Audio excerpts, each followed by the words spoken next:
Hey everybody, I was watching a video today by a rabbi, well not today, yesterday, and the video was basically about desire and how desire is our whole drive in life, because what is a desire? It's a need for something to be fulfilled or satisfied, and when it gets satisfied, we get pleasure from it. You know how they say we're made in God's image? Well, God had a desire, or at least he invented it within himself, and he completed it when he made the universe and sustains it. So that's him fulfilling his desire. We humans also have desire, and our desire is to fulfill our desire.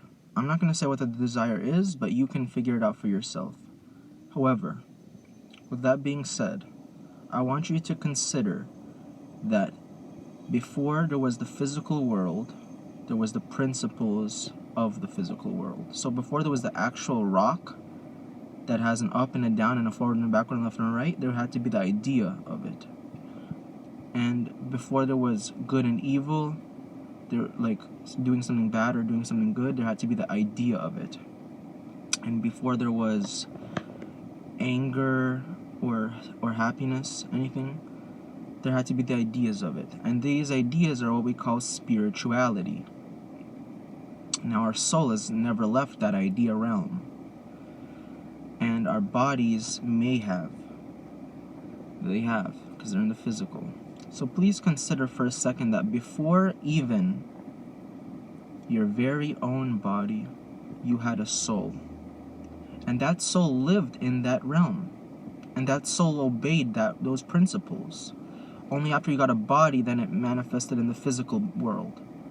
So the physical world is like an explanation of the spiritual. But that's not what I'm after. What I'm after is to say that what came before the spiritual, if spiritual came before the physical? Time. Time came before it. God invented time. How do you know? Because for something to exist before something else, there had to be time. So, if spirituality existed before physical, first time had to exist. And before that was desire. But before that, there was the idea of pleasure. So God had but then before that, there was God. So God was first. Then he invented the concept of pleasure and desire. Probably first he said, I want to be pleased, so let me invent a desire. So first came pleasure, then came desire. Or maybe desire, then pleasure, I don't know. But then came time, then came spirituality, then came physicality. And we are also made in the image of God. So to live in accordance with the spiritual laws of nature is our duty. And you are made in the image of God. You don't have to ask anybody what is godly, what's not godly.